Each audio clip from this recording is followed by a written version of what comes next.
విద్యారంగం సమస్యలపై ఉద్యమించాలని ప్రగతిశీల ప్రజాస్వామ్య విద్యార్థి సంఘం పీడీఎస్యు రాష్ట్ర అధ్యక్షులు కె భాస్కర్, ప్రధాన కార్యదర్శి వినోద్ కుమార్లు పిలుపునిచ్చారు.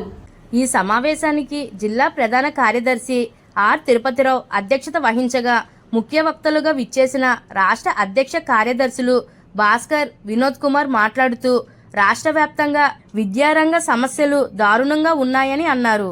రాష్ట్ర విద్యాశాఖ మంత్రివర్యులు నారా లోకేష్ విద్యారంగానికి ఇచ్చినటువంటి హామీలు అమలు చేయడంలో విఫలమయ్యారని అన్నారు.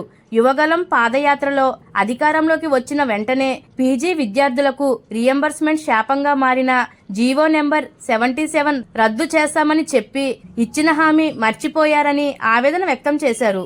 ఈ కార్యక్రమంలో రాష్ట్ర సహాయ కార్యదర్శి నాని, జిల్లా నాయకులు R Tirupatirao, V Durgaprasad, B Pratap, Ravikumar తదితరులు పాల్గొన్నారు.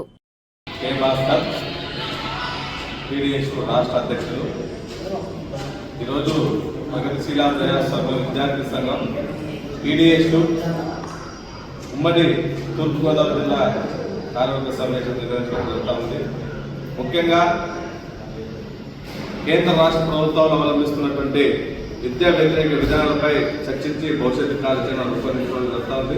ముఖ్యంగా రాష్ట్ర వ్యాప్తంగా కూటమి ప్రభుత్వం అధికారంలోకి వచ్చి 20 నెలలు గడుస్తూ ఉన్నా యువగలం పాదయాత్రలో నారా లోకేష్ గారు విద్యారంగానికి ఎన్నో హామీలు ఇచ్చారు.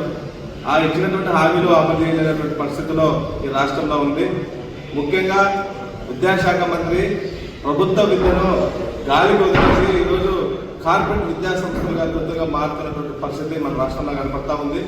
ముఖ్యంగా సంక్షేమ హాస్టల్ విద్యార్థులకు ఒక అద్దాల మేడల్లాగా తయారు చేస్తారంటూ చెప్పినటువంటి నారా లోకేష్ గారు ఈరోజు సంక్షేమ హాస్టల్ విద్యార్థులు దయనీయమైనటువంటి స్థితిలో ఈరోజు గడుపుతా ఉన్నటువంటి పరిస్థితి. ధరలకు అనుగుణంగా మెస్ ఛార్జీలు లేవు, కాస్మెటిక్ ఛార్జీలు పెట్టడం లేదు. అదేవిధంగా రెగ్యులర్ వార్డన్లు ఈరోజు రాష్ట్ర వ్యాప్తంగా వార్డన్ పోస్టులు చాలా ఖాళీగా ఉన్నాయి. నాన్ అకాడమీకి సంబంధించినటువంటి పోస్టులు కూడా ఖాళీగా ఉన్నాయి. వీటిని తక్షణమే భర్తీ చేయాలని డిమాండ్ చేస్తూ ఉన్నాం. అదేవిధంగా రాష్ట్ర వ్యాప్తంగా నేను అధికారంలోకి వచ్చిన వెంటనే 100 రోజుల్లోనే 77 జీవో రద్దు చేస్తానన్నాడు. పెండింగ్ లో ఉన్నటువంటి ఫీజు రింబర్స్మెంట్ బకాయిలు విడుదల చేస్తానని చెప్పారు. రాష్ట్ర వ్యాప్తంగా సుమారుగా 6,400 కోట్ల రూపాయల పెండింగ్ లో ఫీజు రింబర్స్మెంట్ బకాయిలు ఉన్నాయి. వాటిని వెంటనే విడుదల చేయాలని డిమాండ్ చేస్తా ఉన్నాం. అదేవిధంగా యూనివర్సిటీల్లో ఉన్నటువంటి ప్రొఫెసర్, అసిస్టెంట్ ప్రొఫెసర్ పోస్టులు కూడా భర్తీ చేయాలని డిమాండ్ చేస్తా ఉన్నాం.